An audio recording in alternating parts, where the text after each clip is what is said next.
विज्ञान का जो था सेकंड ग्रेड L2 विज्ञान का पेपर टास्क आधारित टेस्ट, उसमें हम फिजिक्स का पार्ट करने जा रहे हैं। जो आपके पर्सन में पर्सन नंबर 121 से लेकर 130 तक कुल 10 पर्सन थे, उनको हम हल करने की कोशिश करेंगे और आप देखोगे कि उसके सॉल्यूशन क्या होने वाले हैं और आप क्या करके आए हो सॉल्यूशन। देखो हमारे 121 नंबर पर्सन से 121 नंबर पर्सन देखो 121 नंबर पर्सन क्या है, W1 भार की एक वस्तु जो W2 भार की एक चेन के द्वारा किसी कमरे की छत से लटकाई गई है। देखो चेन का भार दे रखा है, देखो छत से हम क्या करते हैं, एक चेन है आपका, एक आपका चेन है, इसको हमने लटका दिया। इसका भार क्या दे रखा है आपको, W2 भार दे रखा है। चेन का भार W2 कमरे की छत से लटका रहे हैं और इससे आप क्या लटका रहे हो, एक क्या है W1 भार का क्या लटकाया, पिंड या वस्तु लटकाई है।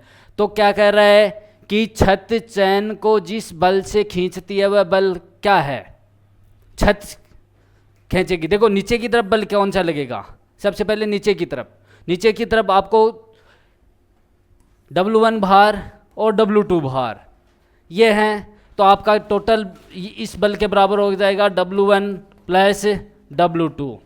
क्या है आपका बल, क्या हो जाएगा, W1 प्लस W2 हो जाएगा। क्यों कि W1 वस्तु का भार है और चेन का भार क्या आपका W1, इन दोनों भार के योग के वो बल क्या हो जाएगा, बराबर होगा जो नीचे की तरफ लग रहा है। अब पूछा है छत चेन को किस बल से खींचेगी। भाई हमने क्या पढ़ा है, न्यूटन की गति का तृतीय नियम पढ़ा है। क्या है, क्रिया प्रतिक्रिया के नियम। क्या है कि जितना बल नीचे की तरफ लग रहा है उतना ही बल वो उस छत भी खींचेगी। तो आपका ये बल कितना आ जाएगा, ऐप क्या आ जाएगा, W1 और W2 के बराबर आ जाएगा और आपका ऑप्शन डी सही हो जाएगा। ये पर्सन जो फर्स्ट ग्रेड एग्ज़ाम हुई थी इसमें फर्स्ट पेपर में आया था, ऐसा का ऐसा पर्सन सेम का सेम बहुत ही अच्छा पर्सन है। इस टाइप के बहुत सारे पर्सन बनते हैं। तो इसमें जितना बल नीचे की तरफ लग रहा है उतना ही बल वो क्या है, वस्तु को छत खींचेगी। दोनों बल क्या होंगे, बराबर होंगे। तो ये आपके पर्सन नंबर 121 122 असुमेलित करना है। देखो चुंबकीय बल का मात्रक चाहे बल कोई सा भी हो, चुंबकीय बल हो, विद्युत बल हो, नॉर्मल बल हो, उसका मात्रक क्या होगा, न्यूटन होगा। उसका मात्रक न्यूटन होगा। तो ऑप्शन ए ही हो गया ऐसा असुमेलित। देखो त्वरण का मात्रक क्या होता है, मीटर बट्टे सेकंड का स्क्वायर। आवेग होता है, आवेग क्या होता है, द्रव्यमान और वेग का गुणनफल होता है। द्रव्यमान का केजी लिखेंगे, वेग का मीटर प्रति सेकंड लिखेंगे। देखो केजी मीटर बटे सेकंड। भार का क्या होगा, न्यूटन। भार का क्या होगा, न्यूटन। तो ये इसमें ऑप्शन नंबर 1 मात्रक है, सिंपल 5-7 मात्रक के एक प्रश्न आने वाला है इसमें से। अगला प्रश्न, क्या m द्रव्यमान का एक कण की गति को y बराबर ut प्लस 1/2 gt के द्वारा व्यक्त किया गया। क्या गति को, किसको व्यक्त कर रहे हैं, उसकी गति को व्यक्त करते हैं y के द्वारा। तो कार्य ज्ञात करना हमें। कार्य क्या होता है, कार्य ज्ञात करना है। कार्य क्या लिखते हैं, बल के बराबर भी लिख देते हैं ma। सबसे पहले हमें क्या ज्ञात करना पड़ेगा, त्वरण होगा। त्वरण ए क्या है, त्वरण ये आपका क्या है, विस्थापन दे रखा है। ये आपका विस्थापन दे रखा है। तो विस्थापन हम क्या करेंगे, विस्थापन का हम क्या करेंगे, अवकलन करेंगे। किसके सापेक्ष, टी के सापेक्ष।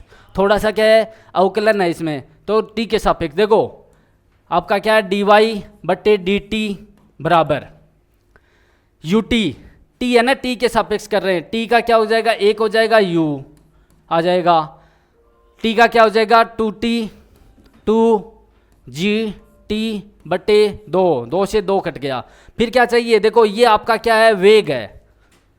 विस्थापन का अक्ष के सापेक्ष एक बार अवकलन करेंगे तो वेग प्राप्त होगा।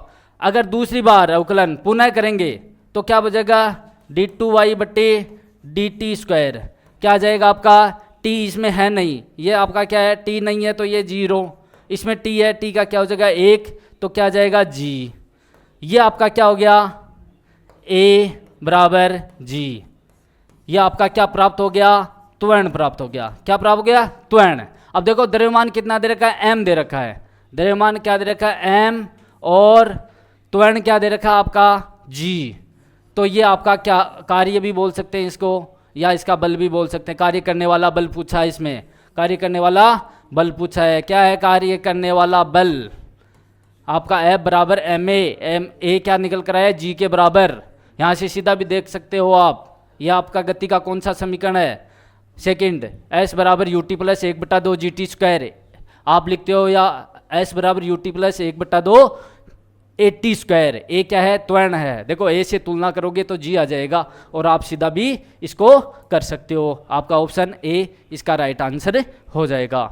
अगला प्रश्न देखो, निम्न में से कौन सा कथन सत्य नहीं है। भाई गलत कथन आपको चुनना है।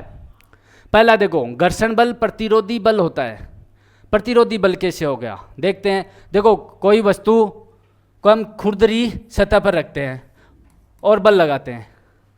बल लगाते हो, घर्षण बल जो बाहर से फोर्स लगा रहे हैं उसके क्या होगा, विपरीत दिशा में होगा।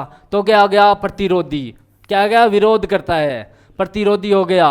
क्यों, जो बाहर से फोर्स लगा रहे हैं उसका क्या हो गया, ये विपरीत हो जाता है, तो क्या प्रतिरोधी हो गया।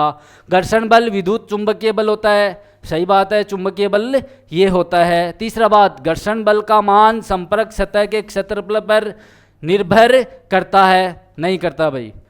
चाहे कितनी भी वस्तु का क्षेत्रफल उसके संपर्क में आ जाएगा, घर्षण बल का मान उतना ही रहने वाला है। तो क्या हो गया, ये आपका असत्य कथन है। ये आपका असत्य कथन है। क्यों, क्षेत्रफल पर निर्भर नहीं करेगा घर्षण बल का मान।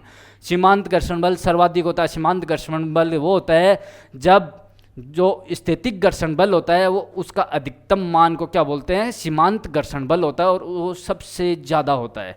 क्यों, उसके बाद में वस्तु गति करने लग जाएगी तो वहाँ पर क्या आ जाएगा, गतिक घर्षण बल लगने जाएगा, जो क्या हो गया, स्थैतिक घर्षण बल से थोड़ा सा क्या होगा, कम होता है। तो क्या होता है, सीमांत घर्षण बल का मान सर्वाधिक होता है। ये भी सही बात है। तो आपका ऑप्शन क्या हो जाएगा, सी हो जाएगा। ऑप्शन क्या हो जाएगा, सी हो जाएगा। अगला प्रश्न देखो, 5 न्यूटन का एक बल किसी द्रव्यमान m1 को 10 मीटर प्रति सेकंड स्क्वायर के त्वरण देता है। देखो 5 न्यूटन का बल लगा रहे हैं किसी पिंड पर, m1 पिंड है।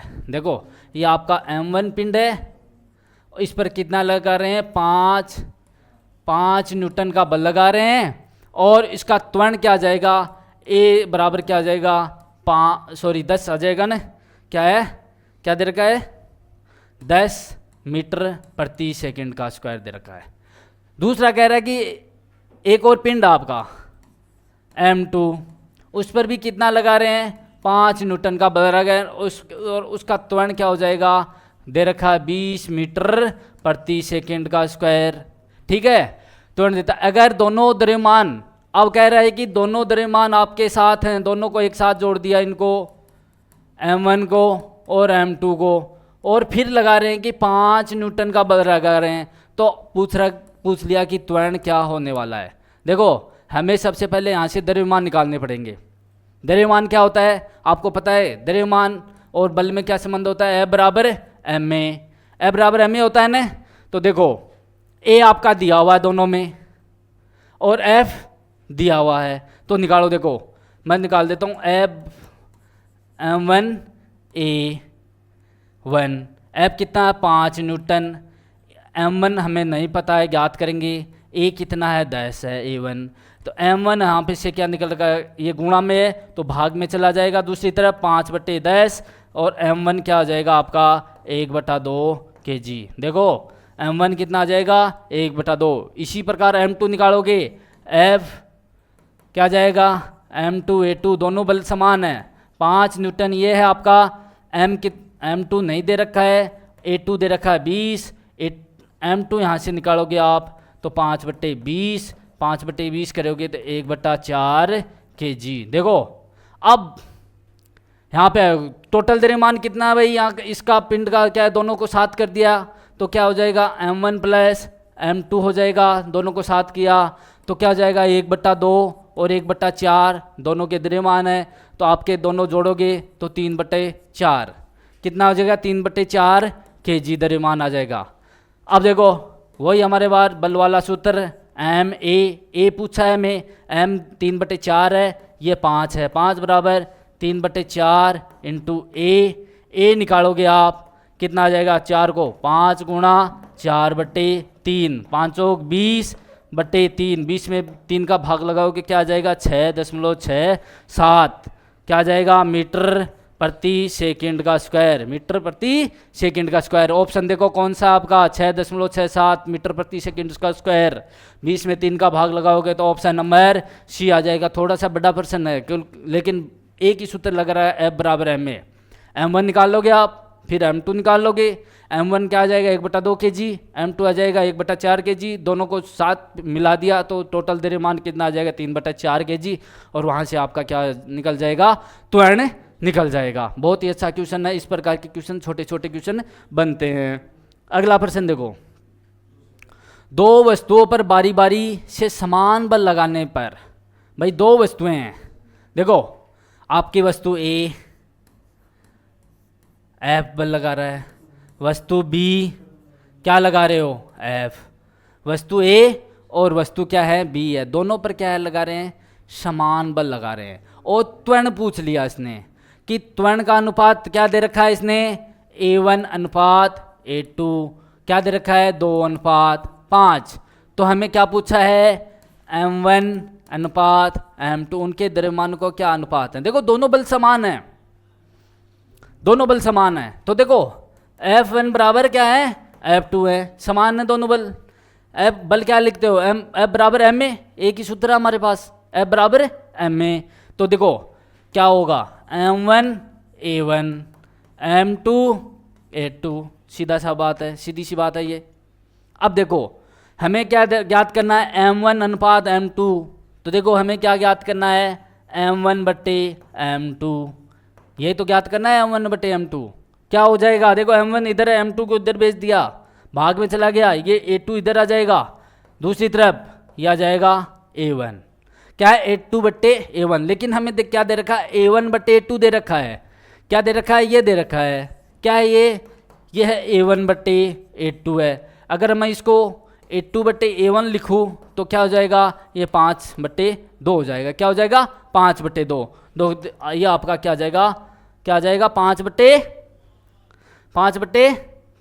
क्या हो जाएगा 5/2 या 5:2, पहला ऊपर वाला अंश वाला पहले बोला जाएगा, हर वाला बाद में जब बोला जाएगा, तो 5:2 आ जाएगा, 5:2। ऑप्शन कौन सा है भाई, option number A, option number A आपका आंसर सही है। अगला देखो, एक लिफ्ट 0.5 मीटर प्रति सेकंड के स्क्वायर से क्या नीचे की ओर है, देखो लिफ्ट है, यह आपकी लिफ्ट है, अगर नीचे की ओर आ रही है तो आपका क्या होगा, जो भार होगा वो आपको वास्तविक भार से क्या होगा, कम महसूस होता है।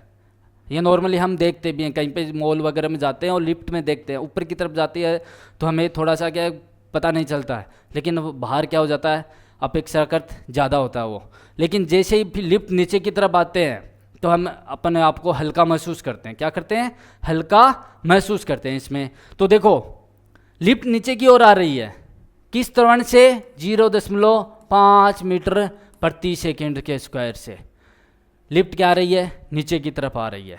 अब क्या हो गया, उसमें एक तुला मशीन रखी हुई है, उसमें उस पर क्या 60 kg भार का एक व्यक्ति खड़ा है, कि उसका वजन कितना, भाई वजन की बात कर रहा है, द्रव्यमान की बात नहीं कर रहा है, ये कितना है उसका 60 किलोग्राम भार है, 60 किलोग्राम भार है उसका वजन। तो व्यक्ति का कितना महसूस होगा अगर लिफ्ट नीचे की ओर आ रही है, तो हम क्या लिखते हैं, देखो त्वरण हमारा क्या होगा, उसमें त्वरण में ही फर्क आएगा।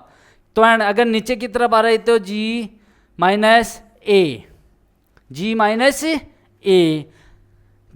ए, तो G कितना होता है 10 और माइनस 0.5 आ जाएगा आपका, नॉर्मली क्या लिखते हैं 10 लिखते हैं, 9.5 मीटर प्रति सेकंड का स्क्वायर।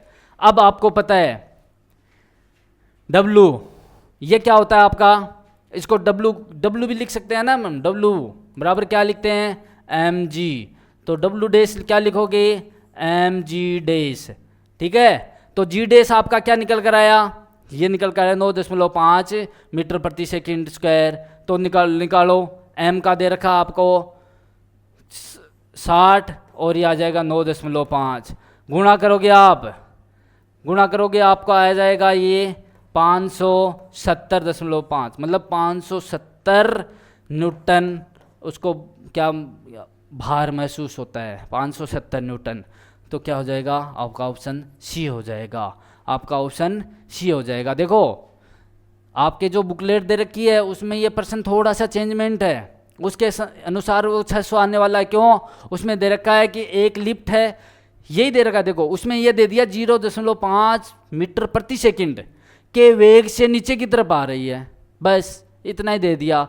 इतने में देखो क्वेश्चन का आंसर ही चेंज हो गया। क्या त्वरण, वहाँ पे वेग दे दिया, लेकिन वो वेग दिया नियत वेग से आ रही है, उसके त्वरण में कोई फर्क नहीं आ रहा है। तो क्या हो जाएगा, ये इतना इसमें डिफरेंस आ जाएगा, उसमें आ जाएगा 600 न्यूटन। कई बार क्या लिफ्ट टूट जाती है, लिफ्ट टूटने का मुक्त त्वरण होती है, एकदम गुरुत्वीय त्वरण के प्रभाव में गति करती है उसको, और उसमें भारहीनता की स्थिति आ जाती है, भारहीनता की, क्योंकि जी ए का मान किसके बराबर हो जाएगा, जी के बराबर हो जाएगा, और उसमें आपको जी का मान 0 हो जाएगा, तो आप क्या भारहीनता की स्थिति में आ जाएंगे, आपका वेट उसमें क्या हो गया, 0 हो जाता है, महसूस होता है कि अपन क्या एकदम हल्के हो गए। अगला प्रश्न देखो कि यदि किसी वस्तु के द्रव्यमान तथा त्वरण को 2 गुना कर दिया जाए, क्या कर रहे हैं, वस्तु का द्रव्यमान और त्वरण, द्रव्यमान भी क्या कर रहे हैं आपका 2m के बराबर, और त्वरण भी क्या कर रहे हैं 2a के बराबर। देखो दोनों चीज क्या कर दिया, इसने दुगुना कर दिया। अब बल पूछा है, ये m डैश a डैश, देखो बल क्या है ma, अब कह रहा है कि m को भी दुगुना a को भी दुगुना, m को दुगुना कर दो 2m और a को भी दुगुना कर दो 2a, क्या जाएगा 4ma 4f, कितना आ जाएगा आपका, पहले वाले बल है उसका कितना हो जाएगा 4 गुना हो जाएगा। देखो ऑप्शन कितना है, डी आपका ऑप्शन इसमें सही होने वाला है, 4 गुना हो जाएगा। अगला प्रश्न देखो, 40 ग्राम द्रव्यमान का एक पिंड है, कितना द्रव्यमान है इसका भाई, 40 ग्राम द्रव्यमान का एक पिंड है, एक क्षैतिज घर्षण रहित मेज पर नियत वेग से 2 सेंटीमीटर प्रति सेकंड के वेग से क्या कर रहा है, गति कर रहा है। तो गति के मेज पर लगने वाला बल पूछा है उसने, क्या है मेज पर है और क्या एक पिंड क्या रखा हुआ है, और ये गति कर रहा है 2 सेंटीमीटर प्रति सेकंड के वेग से, ये क्या कर रहा है, गति कर रहा है। और आपको क्या ज्ञात करना है, बल ज्ञात करना है, आपको क्या ज्ञात करना है, बल ज्ञात करना है। देखो कौन सा बल पूछा है इसने, मेज पर लगने वाला बल, बी ऑप्शन ही नहीं दे रखा इसने, गायब है, अच्छा 160 डालना, ठीक। तो इसमें देखो एक बार, इसमें 2 टाइप के, एक जो दे रखा है उसमें तो क्या घर्षण रहित मेज है, क्या है घर्षण रहित मेज है, इसने नहीं दे रखा है, ऊपर दे रखा है घर्षण रहित मेज है। देखो क्या है, घर्षण रहित मेज है, तो क्या है घर्षण के द्वारा लगने वाला फोर्स क्या हो जाएगा, 0 हो जाएगा। घर्षण के द्वारा, कई बार पूछ लेते हैं घर्षण के द्वारा कितना बल लगता है, तो आ जाएगा 0। लेकिन के मेज पर बल पूछा है, हमें नहीं पूछा है कि कौन सा बल है, लेकिन बल हम ज्ञात करेंगे। तो कौन सा लगेगा, देखो फिर क्या आपका F बराबर mg लगेगा, नीचे की तरफ बल लगेगा F बराबर mg, नीचे की तरफ mg लग रहा है। m का मान दे रखा 40 ग्राम, और g का मान, देखो g का मान आपको पता है कितना होता है, 9.8 मीटर प्रति सेकंड स्क्वायर। ये किस में है, एम के एस मात्रक है, ये किसका मात्रक है, एम के एस। आपको ज्ञात करना है सी जी एस मात्रक ज्ञात करना, सी जी एस में क्या होता है, ये 980 होता है, क्या होता है 980 सेंटीमीटर, क्योंकि आपके उत्तर के इसमें डाइन में दे रखे हैं ना, किस में दे रखे हैं, डाइन में, तब आपको सी जी एस में इसको लिखना पड़ेगा, क्या सेंटीमीटर प्रति सेकेंड का स्क्वायर। तो क्या आ गया इसका, तो इसको आप 980 से, क्योंकि 40 ग्राम ऑलरेडी दे रखा है, तो आप इसको गुणा करोगे, आपका आ जाएगा 39,200 डाइन, क्या आ जाएगा 39,200 डाइन आ जाएगा, 39,200 क्या आ जाएगा, डाइन आ जाएगा। तो आपका ऑप्शन नंबर ए है। देखो मेज पर घर्षण के द्वारा कितना लग रहा है, 0 लग रहा है, घर्षण के द्वारा 0, लेकिन किसके द्वारा लग रहा है? ये गुरुत्वीय त्वरण के द्वारा लग रहा है। किसके द्वारा? गुरुत्वीय त्वरण के द्वारा। इसमें बदल रखा 39,200 डाइन। अगला देखो, जब किसी गतिशील वस्तु की चाल को दुगुना कर देते हैं, तो देखो गतिशील वस्तु है, उसकी चाल को क्या, v का क्या कर दिया, v डैश क्या हो जाएगा, प्रारंभिक का दुगुना दे रखा है, तो त्वरण दुगुना हो जाता है। भाई त्वरण कैसे दुगुना हो गया? वेग में परिवर्तन होता है तब त्वरण आता है। ठीक है, ये तो ऑप्शन आपका नहीं होने वाला। दूसरा संवेग, संवेग की बात करेंगे। संवेग क्या होता है? P बराबर एम वी, P बराबर एम वी। देखो P डैश करो, फिर m v dash, P dash बराबर m इंटू 2v, क्या जाएगा 2 into m v, 2 into P, प्रारंभिक का दुगुना, प्रारंभिक का दुगुना। हाँ सही बात है ये। गतिज ऊर्जा क्या होती है? गतिज ऊर्जा लिख दो 1/2 एम वी स्क्वायर, v का दुगुना करो 1/2 एम 2v का स्क्वायर, क्या जाएगा 4 1/2 एम वी स्क्वायर। भाई कितनी हो जाएगी? 4 गुना। गतिज ऊर्जा दुगुनी नहीं होती है। स्थितिज ऊर्जा, भाई गति का कोई प्रभाव ही नहीं पड़ता है इसमें, तो ये तो वैसे ही नहीं है। तो आपका संवेग क्या हो जाएगा? इसका संवेग क्या हो जाएगा? दुगुना हो जाएगा। इसका संवेग दुगुना हो जाएगा। ये देखो, ये ऐसे हम निकालते हैं। बहुत ही अच्छा प्रश्न है। अगला प्रश्न देखो, अपन के हो गए। ठीक है, फिजिक्स के 10 प्रश्न थे, बहुत ही इजी थे, बहुत ही अच्छे क्वेश्चन हैं। तो आपको क्या है, ध्यान से करो। जो भी परीक्षा में आते हैं प्रश्न एकदम ध्यान से देखो, आपके जो कॉन्सेप्ट हैं उनसे प्रश्न आ रहे हैं। सूत्र लगाओ, जिससे का सूत्र गति के समीकरण है तो गति के समीकरण वाला, ये F बराबर एम ए पर आधारित है। सो बल, बल है तो बल का तो F बराबर एम ए ही चलता है, या F बराबर एम जी गुरुत्वाकर्षण, गुरुत्वाकर्षण में। तो ये क्या है, बहुत ही अच्छे अच्छे क्वेश्चन है। तो ये फिजिक्स वाला कंप्लीट हुआ। ठीक है, नमस्कार। अपना जो ग्रेड 3 का साइंस मैथ्स का जो पेपर हुआ था, उसके जो बायोलॉजी के क्वेश्चन हैं उनका मैं आपको समाधान प्रोवाइड करवाता हूँ। पहला जो क्वेश्चन है, हरित लवक का डीएनए होता है, जो क्लोरोफिल होता है उसका डीएनए कैसा होता है? तो आपको पता है कि डीएनए जो है वो हमारी सेल्स में, यानी अपन जो यूकैरियोटिक ऑर्गेनिज्म है इनकी सेल्स में 3 जगह होता है। एक तो होता है कहाँ? केंद्रक में। कहाँ होता है भी? केंद्रक में होता है। दूसरा जो डीएनए होता है वो होता है माइटोकॉन्ड्रिया में, और प्लांट सेल में डीएनए एक जगह और होता है, वो जगह कौन सी है? हरित लवक। ठीक है, अब यहाँ पे जो केंद्रक का डीएनए होता है, जो हमारे जेनेटिक्स में भाग लेता है, ये द्विकुंडलित डीएनए होता है या द्विरज्जुक डीएनए होता है। और ये जो डीएनए होता है ये सर्कुलर डीएनए होता है, वृत्ताकार डीएनए होता है। वृत्ताकार डीएनए को प्लाज्मिड भी कहते हैं, ये बायोटेक्नोलॉजी में काफ़ी यूज होता है। तो अपना जो क्वेश्चन है वो है हरित लवक का डीएनए कैसा होता है? पहला है केंद्रीय डीएनए के समान, ये तो बिल्कुल भी नहीं हो सकता। एक रेखीय रज्जुक, ये भी नहीं हो सकता। दोहरा वृत्ताकार डीएनए, ये सही है। तो आपका जो सी ऑप्शन है ये आपके इस क्वेश्चन का सही उत्तर है। चलते हैं अगले प्रश्न पे। निम्नलिखित में से कौन से कोशिकांग प्रोटीन संवहन, प्रोटीन परिवहन में संलिप्त हैं? प्रोटीन परिवहन में संलिप्त है। तो इसके लिए आपको एक अच्छा सा तरीका, ये क्वेश्चन जो है वो विलोपन मेथड से होने वाला अच्छा क्वेश्चन है। अपन ने पढ़ा था कि जो अंतः झिल्लिका तंत्र के 4 कोशिकांग हैं वो चारों के चारों प्रोटीन परिवहन में भागीदार होते हैं। अंतः झिल्लिका तंत्र का भाग नहीं है पहले ऑप्शन में कौन? माइटोकॉन्ड्रिया। दूसरे ऑप्शन में कौन नहीं है? माइटोकॉन्ड्रिया नहीं है। चौथा ऑप्शन जो है, तीसरे ऑप्शन के अंदर जो है, तीसरा ऑप्शन है लाइसोसोम और गोल्जी बॉडी, और चौथा ऑप्शन है अंतः प्रद्रवी जालिका और गोल्जी बॉडी। तो इनमें से लाइसोसोम जो है इसका काम पाचन होता है, ये प्रोटीन परिवहन में भाग नहीं लेता।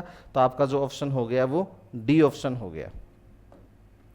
अगला जो प्रश्न है, निम्नलिखित में से कौन सा कथन सही है? समस्त सजीव कोशिकाओं में सुसंगठित केंद्रक होता है।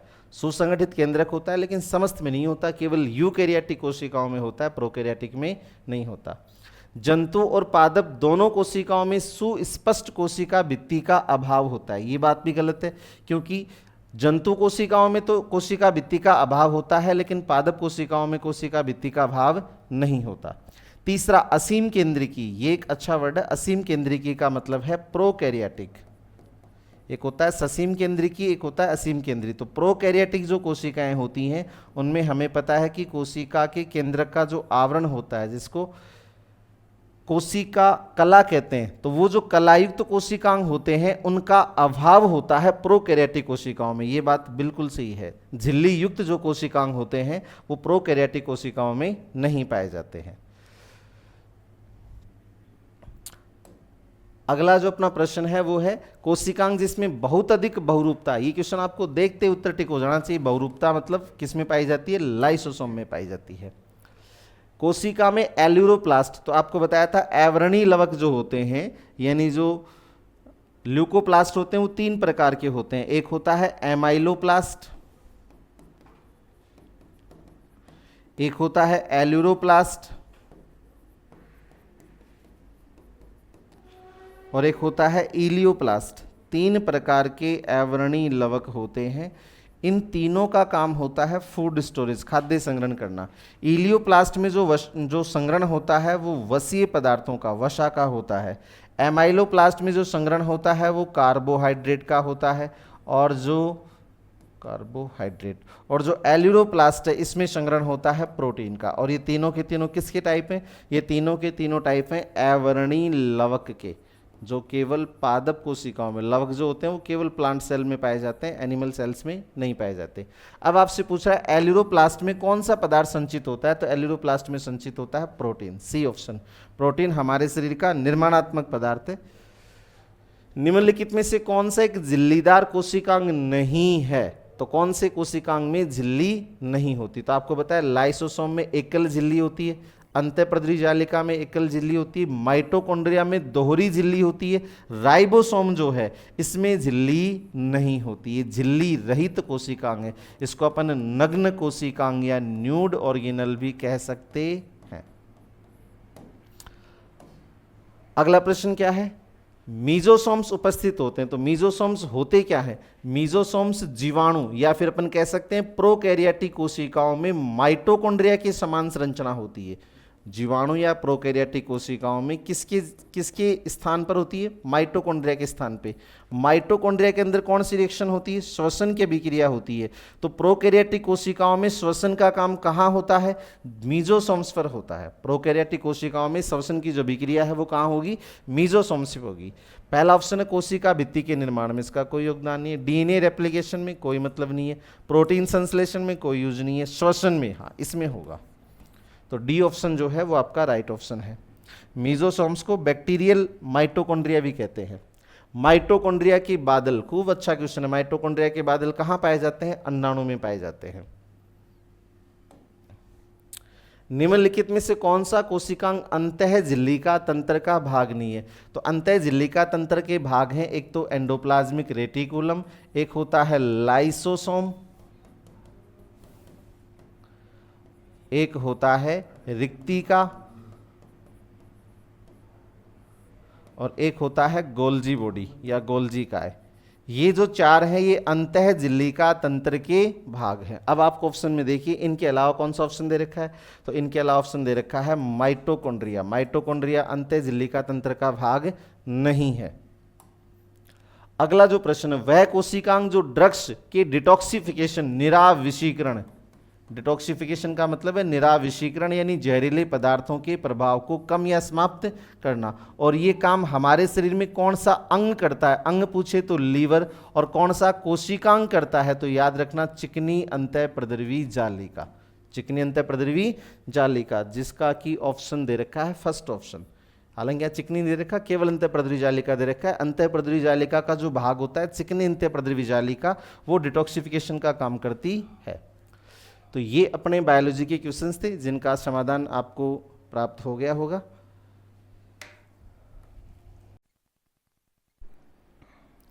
हेलो, नमस्कार भाई सबको।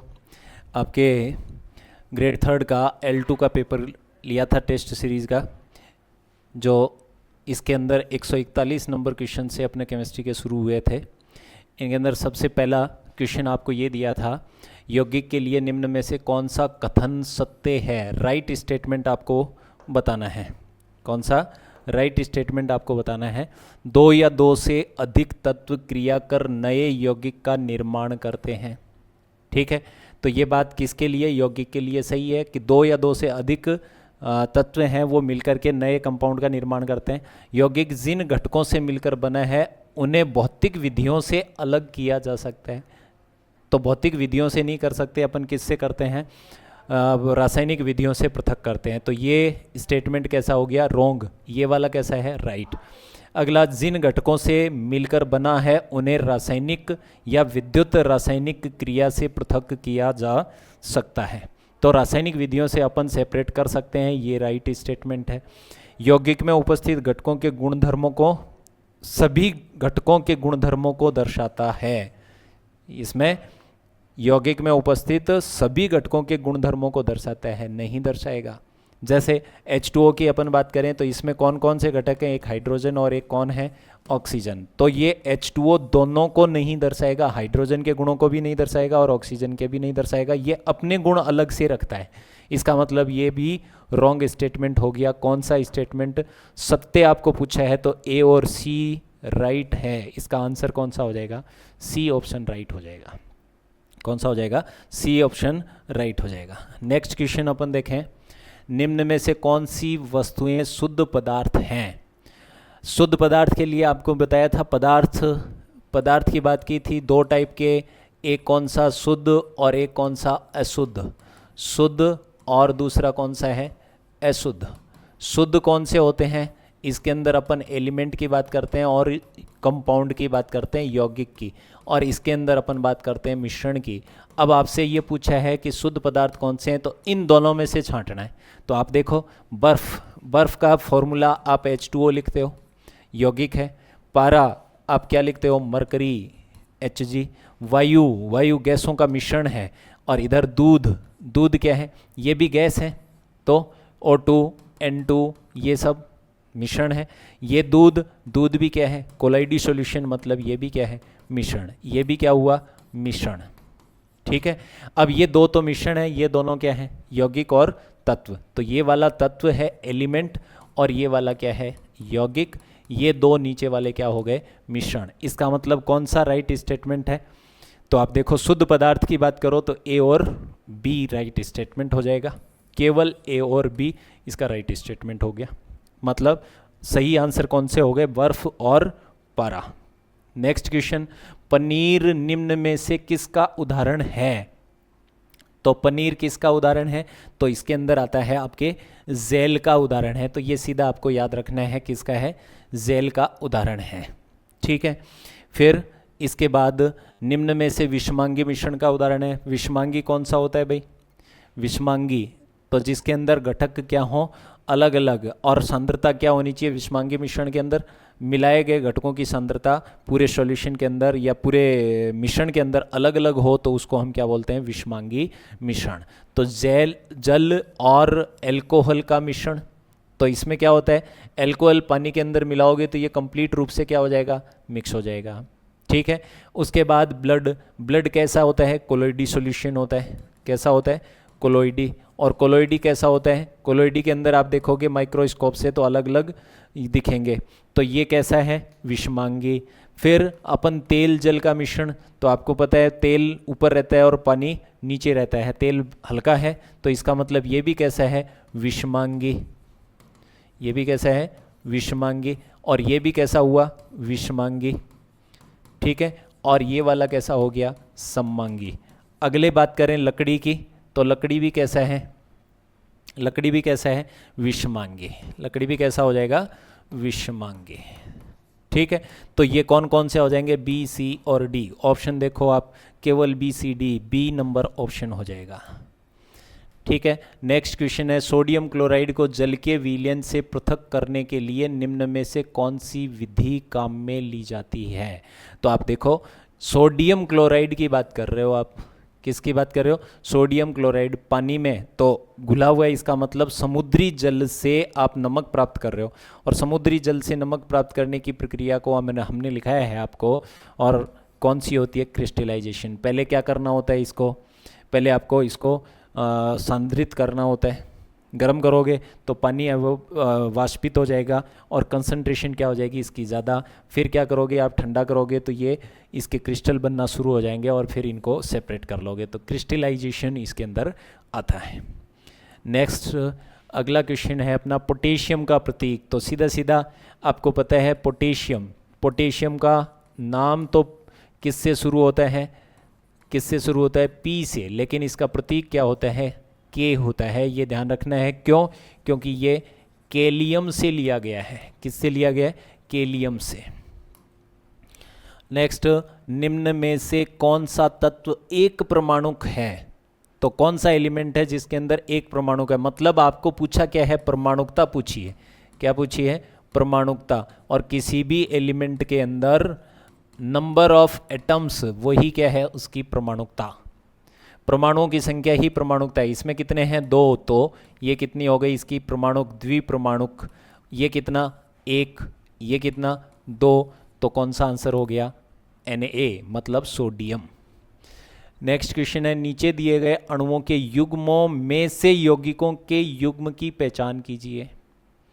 ठीक है, तो आपको ये ग्रुप दिए हुए हैं, इनमें किनको देखना है, केवल कंपाउंड के हैं उनको देखना है। तो कंपाउंड आप देखते हैं कि 2 या 2 से अधिक पदार्थों के निश्चित अनुपात में मिलने से बनता है। तो आप देखो यहाँ ओजोन है, ठीक है, तो ये क्या है, तत्व। यहाँ पर H2O, तो ये क्या है, यौगिक। ठीक है, 2 हैं, हाइड्रोजन और ऑक्सीजन दोनों से मिलकर के बना है, इसका मतलब ये क्या है, यौगिक। फिर हाइड्रोजन, ये क्या हो गया, तत्व। H2O, ये क्या हो गया भाई, यौगिक। इसके बाद इधर CO, कार्बन मोनोऑक्साइड, कार्बन और ऑक्सीजन से मिला है, तो ये क्या हो गया, यौगिक। इसके बाद सल्फर, सल्फर है, ये क्या है, तत्व। एक ही प्रकार के हैं सारे। CO2 और NH3, ये दोनों ही क्या है, यौगिक। आपको पूछा है क्या, आपको पूछा है यौगिकों का मिश्रण, यौगिकों का पेयर पूछा है, तो इसका मतलब कौन सा आंसर हो गया, डी। कौन सा आंसर हो जाएगा, डी। एक स्टेटमेंट का और दे रखा है, तो देखो, निम्नलिखित प्रक्रियाओं में से कौन से क्रिस्टलीकरण विधि के लिए के अनुप्रयोग हैं। मतलब ये कह रहे हैं कि कौन से अपन क्रिस्टलीकरण विधि द्वारा इनको अपन पृथक कर सकते हैं। तो पहला, समुद्री जल द्वारा प्राप्त नमक को शुद्ध करना, तो ये किससे करते हैं अपन, क्रिस्टलाइजेशन से। नमक से कपूर को पृथक करना, नहीं, ये नहीं करते। ये कौन सी विधि है, ऊर्ध्वपातन। कौन सी है, ऊर्ध्वपातन विधि है। फिर अशुद्ध नमूने से फिटकरी को प्राप्त करना, बिल्कुल ये सही है। वायु से विभिन्न गैसों का पृथक्करण, नहीं, इसमें कौन सा होता है, प्रभाजी आसवन। कौन सा है, प्रभाजी आसवन। ठीक है, तो अब देख लो, एक तो ये हो गई और एक ये हो गई, इन पहला और तीसरा। तो देखो कौन सा है, कूट का प्रयोग करके सही उत्तर का चयन करो, तो पहला और तीसरा कौन सा है, बी ऑप्शन है, तो ये राइट आंसर हो जाएगा। अगला देखो, शुद्ध पदार्थों के लिए निम्न में से कौन से कथन सत्य हैं। शुद्ध पदार्थों के लिए कौन से कथन सत्य हैं। अब शुद्ध में यौगिक आ गया और एक कौन आ गया, तत्व आ गया। तो आप इन दोनों की बात करें तो शुद्ध पदार्थों में केवल एक ही प्रकार के कण उपस्थित होते हैं, बिल्कुल ये बात तो ठीक है। शुद्ध पदार्थों में यौगिक अथवा मिश्रण हो सकते हैं, यौगिक तो हो सकते हैं लेकिन मिश्रण नहीं हो सकते। नेक्स्ट, शुद्ध पदार्थों का संगठन सर्वत्र समान रहता है, ठीक है, ये बात ठीक है। निकिल के अतिरिक्त अन्य सभी तत्वों द्वारा शुद्ध पदार्थों को दृष्टांतित किया जा सकता है, नहीं, निकिल ये पर्टिकुलर नहीं है, ये भी गलत है आपका, ये भी गलत है। तो ये 2 ऑप्शन आपके राइट हैं। तो पहला और तीसरा देखो कौन से में आता है, आपके बी ऑप्शन में आता है, इसका मतलब ऑप्शन नंबर बी आपका राइट स्टेटमेंट है। तो ये 10 क्वेश्चन थे, आपको अच्छे लगे होंगे, तो आगे भी ऐसे ही अच्छे अच्छे क्वेश्चन आपको मिलते रहेंगे। ठीक है, बहुत बहुत धन्यवाद।